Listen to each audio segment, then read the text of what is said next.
Hello everyone and welcome back to another video. Today's video is the first of two videos.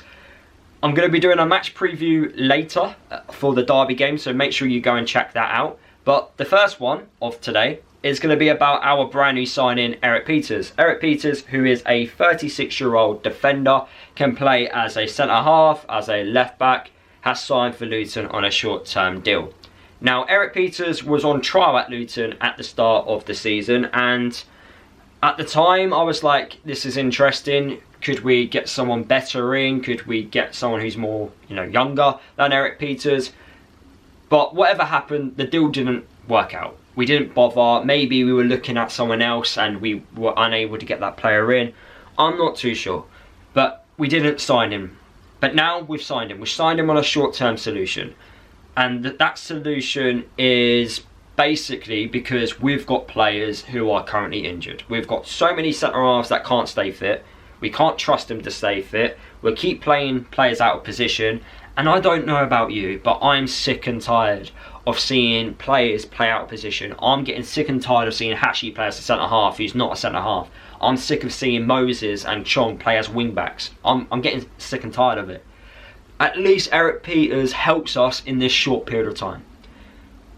Have we signed Erik Pieters because maybe the injuries which our current defenders have got is a lot worse than originally thought, so we need to bring someone in? I'm not too sure.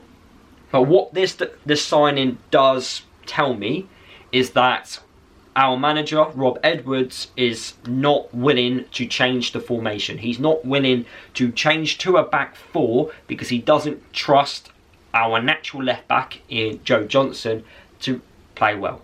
I don't think he trusts him enough. I don't think he wants to change the formation, and if he doesn't want to change, we're going to keep signing defenders. We're going to keep going in this pattern of maybe playing players out of position because they keep getting injured. It's the way our manager keeps going about things, and I just hope going forward things just get better.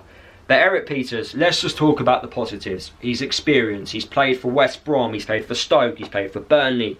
He's a proper defender. I'm hopeful that he will come in and he will help guide the players around him. Show that bit of leadership which I feel like we are currently missing. I think his concentration skills are very good for someone who's going to be really experienced. He is also a very good passer of the ball, which is something we definitely need in that defence. He's also left-footed.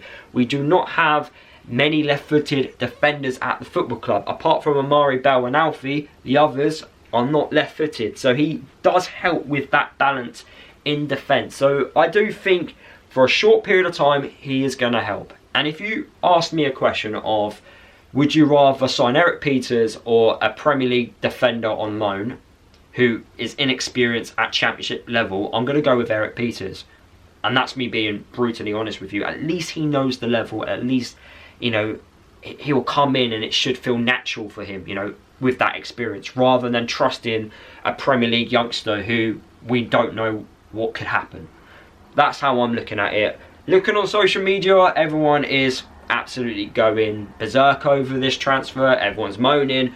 I'm not moaning. I'm just glad that we've actually fixed something for a short-term solution.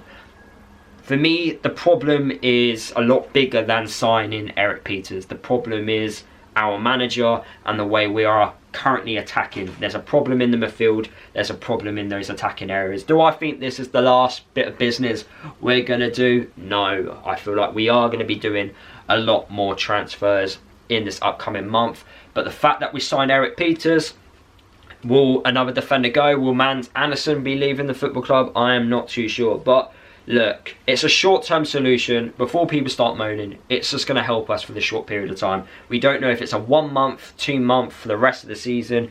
He's going to help in certain areas. And I believe he's going to be available for the game tomorrow against Derby. Probably going to be on the bench, but he's going to be hopefully available for selection. That's how I see it. And that's going to be the end of this video. Honestly, I don't know with Luton anymore, in the sense of what our plans are, but I guess if he works out alright, then you can have to applaud the recruitment team. If it doesn't, then I'm sure people will continue to moan, but yeah, it's just super negative right now, and I honestly don't think it doesn't matter who Luton sign, everyone's just going to moan. You know, people were moaning about being rumoured for a 20-year-old centre half from another country, so I don't see any positives unless we sign the best defender in this league, which we're not going to do. So look, that's how I see it. It helps us with a short-term solution. Hopefully he does well for us, and yes, we'll be looking at this thinking, what great bit of business. I'll see you later for the match preview against Derby.